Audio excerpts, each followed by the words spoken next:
시간을 낭비하고 싶지 않아요. 그래서 지독하게 똑같은 옷들을 갖고 있죠. 매년 똑같은 터틀넥 셔츠 5벌과 똑같은 검정 바지 5벌, 검정 양말을 주문해요. 더 이상 깊게 생각하지도 않죠. 메이슨 커리, 예술하는 습관. 페타코인, 오차 없는 시간표에 중독되다. 조각가이자 설치예술가인 코인은 언제나 가장 효율적인 작업 루틴을 짜려고 애쓴다. 작품을 만드는 과정이 굉장히 힘들고 아주 엄격한 가정 교육을 받고 자랐기 때문이다. 코인은 그에 대해서 이렇게 말했다. 군인이자 가톨릭교 집안에서 자랐어요. 그건 제게 이중고나 다름없었죠. 하지만 그런 엄격한 집안 환경에서 저는 효율성이 최고라는 걸 배웠고 시간을 잘 쓰면 많은 것을 성취할 수 있다는 걸 깨달았어요. 코인은 새벽 4시 30분에 일어나 30분 동안 이메일을 처리하고 오디오북을 들으면서 작업을 시작할 준비를 한다. 오디오북을 듣는 걸 무척 좋아해서 일하는 동안 계속해서 오디오북을 듣고 그러다 보면 일주일에 2-3권을 듣는다. 아침 6시 밖으로 나가 자신의 소호 아파트에서 스튜디오까지 운전해서 가면 해가 뜰 무렵에는 아침 식사 시간에 맞춰 도착한다. 아침 7시에는 스튜디오의 개인 구역으로 들어가 작업을 시작한다. 스튜디오에 2작품을 갖다 놓고 계속 번갈아가면서 작업해요. 그와 동시에 훌륭한 문학작품을 들으면서 그냥 움직이죠. 마치 작품과 춤을 추는 것 같아요. 오후 6시 30분에서 7시 30분 사이에 일을 끝내고 저녁 시간에 맞추어 8시에 집에 도착한다. 저녁 식사를 하면서 남편과 잠시 시간을 보내고 저녁 9시에는 잠자리에 든다. 코인의 평일 식사 메뉴는 항상 똑같이 아침에는 오트밀과 딸기, 점심에는 샐러드, 저녁에는 미숫국이다. 뭘 먹는지는 저의 관심사가 아니에요. 이와 마찬가지로 코인의 의상도 한정되어 있다. 시간을 낭비하고 싶지 않아요. 그래서 지독하게 똑같은 옷들을 갖고 있죠. 매년 똑같은 터틀넥 셔츠 5벌과 똑같은 검정 바지 5벌, 검정 양말을 주문해요. 더 이상 깊게 생각하지도 않죠. 코인은 월요일에서 금요일까지 위의 일정에 따라 움직인다. 토요일에는 남편과 아침 식사를 하고 반나절을 스튜디오에서 일하며 보내고 박물관이나 화랑에 간다. 토요일 밤에는 남편과 제대로 된 식사를 하고 함께 영화를 본다. 일요일은 완전히 자유다. 일요일에는 다른 사람 뒤치다거리를 하지 않는다. 뉴욕타임스를 읽고 남편과 영화 2편을 본다. 일요일은 잠옷차림으로 빈둥거리는 날이다. 코인의 일일 일정은 주기적으로 달라진다. 코인이 언제나 시간을 효율적으로 할당하려고 애쓰기 때문이다. 코인의 현재 글쓰기 습관은 뉴욕에서 자리 잡으려고 애썼던 젊은 예술가 시절과 비교해서 상당히 여유로운 편이다. 과거에는 낮에 광고 업계에서 일하면서 저녁에 조각품을 만들었다. 일주일에 2번은 스튜디오에서 저녁부터 다음날 아침까지 밤샘 작업을 했다. 그러고는 한숨도 자지 않은 채 일하러 나갔다. 평일 저녁에는 일을 마친 후 3시간 동안 작업을 하고 정상적인 숙면을 취했다. 코인은 이런 일정을 거의 10년 동안 유지했다. 그러다 마침내 평가가 좋은 몇몇 전시회 덕분에 보조금을 신청해 전업 예술가로 활동할 수 있는 수입을 확보하기 시작했다. 코인은 그 일정을 유지하기 위해서 군대 사령관이 대원들을 훈련시키는 것처럼 자기 몸을 혹사시켰다. 제 인생에서 가장 힘든 시기였어요. 독하게 일해야 했거든요. 커피도 엄청 많이 마셨죠. 아침에 출근할 때는 죽을 듯이 힘들었어요. 그럴 때마다 끊임없이 채찍질했어요. 무엇이든 할 수 있게 자신을 다그쳤죠. 1953년생 페타코인은 미국의 조각가로 점토, 실크, 왁스, 머리카락 같은 재료로 만든 대형 조각품으로 유명하다. 작품들은 뉴욕 현대미술관, 휘트니 미술관, 브루클린 미술관 등 유수의 미술관에 영구 소장되어 있다. 매기 햄블링, 루틴이 변하지 않으면 용감해진다. 영국의 화가 햄블링은 1970년대 이후로 매일 같은 일정에 따라 움직였다. 제 인생에서 일보다 더 큰 흥분이나 슬픔을 안겨주는 것은 없어요. 하루하루의 생활 방식이 변하지 않기 때문에 용감해질 수 있고 위험을 감수할 수 있고 미지의 영역으로 탐험하는 작품을 시도할 수 있죠. 햄블링은 매일 아침 5시에 낙관주의에 가득 젖은 채로 잠에서 깨어난다. 그러고 나서 차 한 잔을 마시고 곧장 스튜디오를 향한다. 하지만 스튜디오에 들어가자마자 낙관주의가 시들기 시작한다. 햄릿이 그랬듯이 곧장 불안에 잠식당하기 시작하죠. 의욕은 영원한 제 동반자예요. 제가 매일 제일 먼저 하는 일은 촉감을 새롭게 일깨우려고 스케치북에 그림을 그리는 겁니다. 피아니스트가 음계를 연습하는 것처럼 말이죠.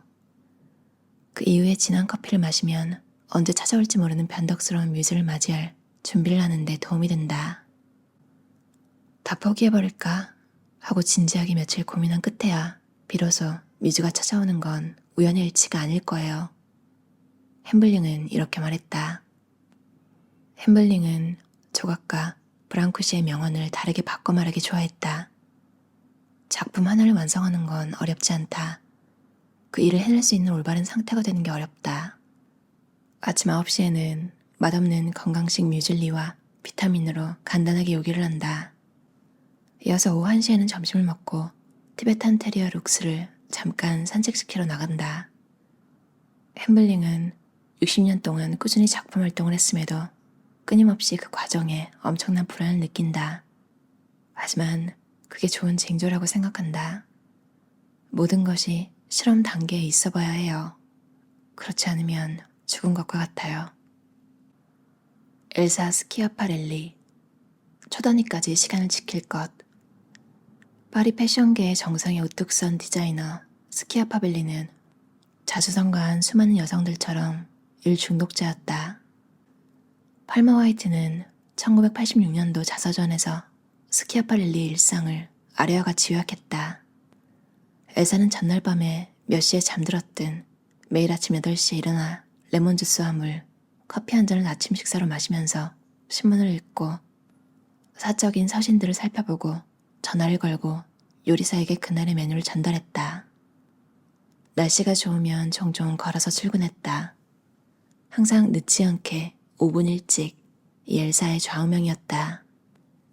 세계 어디에 가든 초단위까지도 정확하게 시간을 지켰고 다른 누가 1분이라도 지각하면 격노했다. 엘사는 여름이나 겨울이나 항상 정각 10시에 사무실에 도착했다.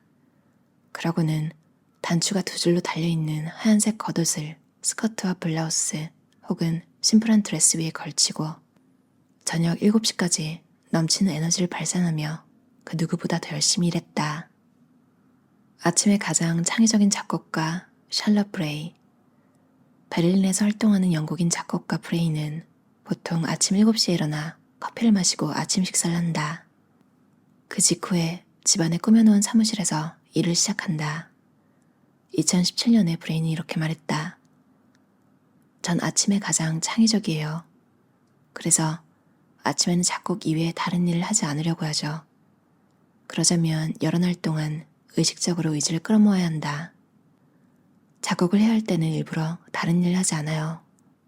처음 몇 분 동안은 악보를 가만히 바라보기만 해야 할 때가 자주 있죠. 그렇게 해서 머리를 비우려는 거예요. 일반적으로 브레인은 점심시간인 오후 1시쯤까지 작곡을 한다. 마감이 닥쳐오거나 작업이 특별히 잘 풀릴 때는 점심시간 이후까지도 일을 더 한다. 하지만 오후에는 보통 아침에 생각조차 하지 않으려고 했던 행정 잡무를 처리한다. 특히 작곡하는 동안 쌓이게 놔두었던 이메일을 확인한다. 여행을 다닐 때가 아닌 한 일주일에 6일 내내 아침에 작업을 한다. 작업이 막히거나 진전이 없는 경우는 별로 없는데도 새로운 작곡 과정은 천천히 진행된다. 20분짜리 첼로 협주곡을 완성하는데 약 6개월이 걸린다. 브레인은 질서 있게 체계적인 작업을 하지만 그 작업이 간단한 것 같진 않다고 말했다. 제게는 틀이 필요해요. 그 틀은 직접 만들어야 하죠.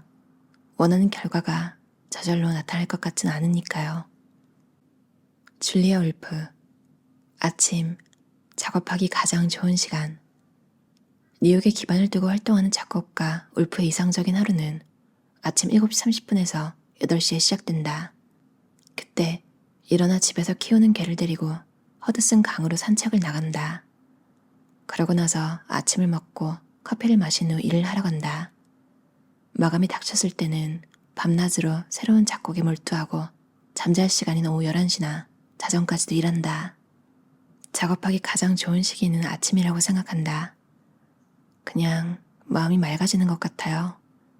아침엔 머리가 멍해지는 그런 유형은 아니에요. 몸은 찌뿌드드해서 운동을 하고 싶진 않아요. 하지만 머리를 쓰기에는 아침이 가장 좋은 시간이죠. 울프는 다른 일이 없으면 아침 9시쯤부터 이른 오후까지 작곡을 한다. 울프의 스튜디오에는 업라이트 피아노 한 대와 커다란 컴퓨터 모니터가 놓인 작은 책상 하나, 악보와 음악책, CD, 공책들이 꽂힌 책장들이 있다. 보통은 한 곡에 오래 몰두하기 좋아하기 때문에 한 번에 한 곡만 작업한다. 데스크톱 컴퓨터로는 이메일에 접속하지 않는다.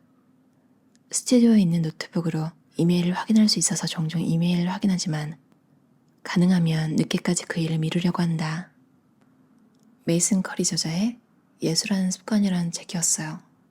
책 표지에 버지니아 울프, 수잔 손텍, 코코 샤넬은 하루를 어떻게 보냈을까? 반복적 행위에서 창조적 영감을 길어올린 여성 예술가들의 이야기. 모든 예술가가 똑같은 루틴을 지키면서 사는 건 아니에요. 그 중에서도 몇몇은 그냥 마음이 내킬 때 하는 사람이 여전히 있고, 그러니까 우리가 일반적으로 생각하는 방법이죠. 예술가들은 막 영감을 받을 때 뭘 할 것이다, 이런 편견이 있잖아요. 정말 그렇게 하는 사람도 있고, 근데 많은 경우에 정말 규칙적으로, 특히 막 밤에 작업을 많이 할 것 같은데 의외로 아침에 일찍, 이른 새벽부터 일을 하는 경우도 많고 굉장히 규칙적으로 삶을 꾸려나가는 예술가들이 많다는 걸 보면서 정말 루틴은 안정감을 주는구나. 삶을 살아갈 때 변하지 않는 것들, 내 곁에 항상 있어주는 친구들이나 혹은 하다못해 내가 정말 좋아하는 침대, 집 자체가 될 수도 있겠죠. 그냥 쉬는 게 너무 좋은.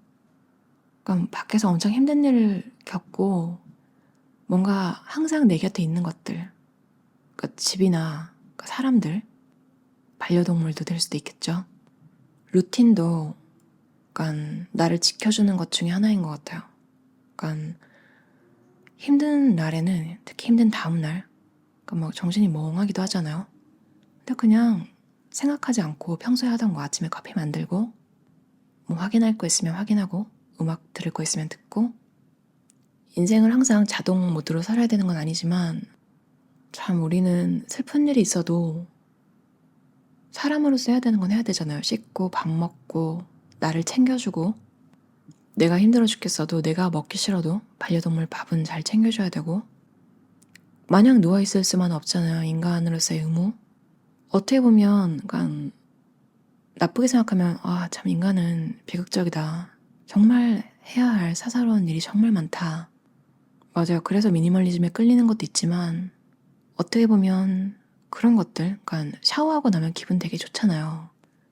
우울할 때 손 하나 까딱 안 하고 가만히 있고 싶은 건 아는데 일단 씻고 밥도 좀 잘 챙겨 먹이고 내 스스로를 좀 깨끗하게 정돈을 해주면 기분이 업되고 또 다시 오늘을 살고 내일을 살 수 있는 힘이 되는 것 같아요.